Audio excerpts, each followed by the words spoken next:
Hey guys, Eric Paulos with Precision Fly and Tackle here in Lancaster. Just wanted to talk to you guys about some sinking fly lines. We got a lot of questions in at the shop over the past couple months, especially with it being summer and smallmouth season. A lot of guys coming in that are normally trout fishermen, throw their floating lines all the time, that are trying to get into streamer fishing for smallmouth or even streamer fishing in the fall for trout, and are trying to understand sinking lines.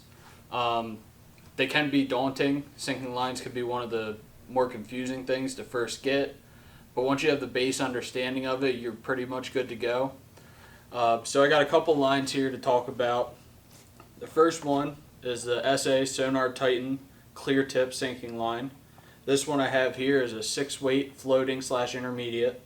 What that means is the running line, so about, I think this one's 70 feet, yeah, so about 70 feet of this line is going to be floating, so the back 70 feet of the line.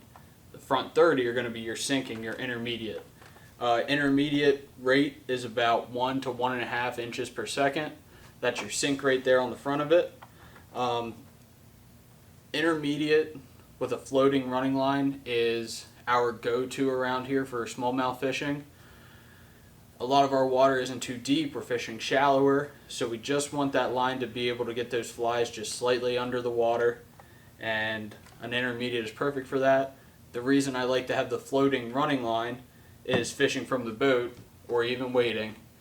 You get that, you're stripping line back in, all of a sudden you got 20 feet of line hanging around your feet. If that's floating line, you're good. You see it, you know where it's at. If that's sinking line, that's underneath the water. Now you're in the boat flowing away from where your line is sinking to that you've already stripped back in and get caught on rocks, get caught around your feet if you're waiting. So that's why I like to have the floating line as my running line probably about 90% of the time for smallmouth fishing. The second line I got here is the Grand Slam clear tip. Same thing as the clear tip, just a little bit of a different head on it.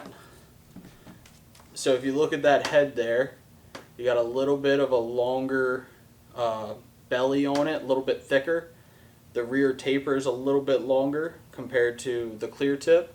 A lot of that is for turning over bigger flies. With a longer cast, you'll be able to turn over those bigger flies a little easier. Now, I know Grand Slam to a lot of us means, we're thinking about saltwater fishing. Well, up here in Pennsylvania, South Central PA, water does get warm, so that line performs really well in the summertime with the warm water conditions.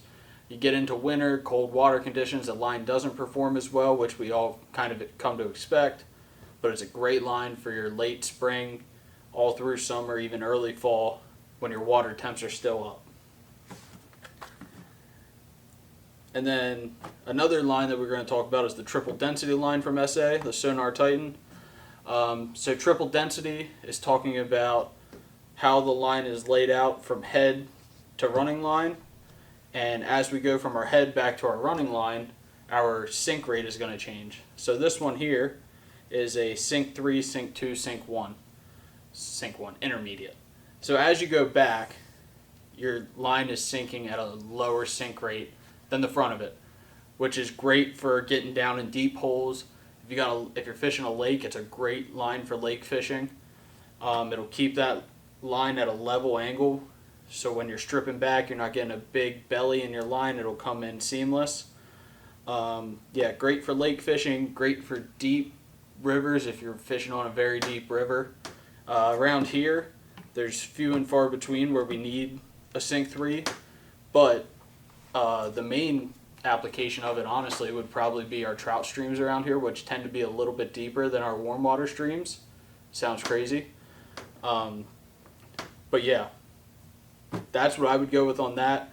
I tend to stay away from the sink 3 unless I'm fishing really heavily weighted flies to get on the bottom and dredging them early in the season for smallmouth. That's another application for it.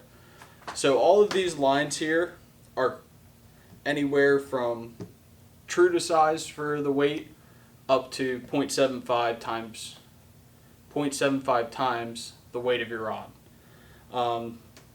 And then you jump in to the Rio outbound short.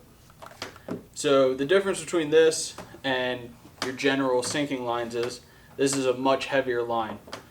If you got a really super fast rod, say Sage R8, Sage Igniter, a Thomas & Thomas Sextant, you're looking at a really fast rod, this might be the line for you. This line here is a lot heavier, almost 2 times heavier than these lines are. So loads quick with big flies. You can really shoot a lot of line out at one time. The head length on this is about the same as this clear tip is. The heads are very similar. The only difference is, like I said, the grain weight in this is a lot heavier than this is. In my opinion, great for fast action rods, great for guys that are taking it from fresh to salt and going out and fishing off of, off the wrecks and stuff like that and throwing flies off the wrecks. A great line to have. I would have it in more than an intermediate, but for smallmouth fishing around here with a super fast action rod, this is a great line to have. Yeah, if you guys got any questions about anything we went over in the video, any other sinking fly lines, please feel free to reach out. Precision Fly and Tackle, Lancaster, Mount Holly, Beaver Creek, anybody can help you anywhere. Yeah, just give us a call, 717-486-4646. Be happy to help you. Thanks.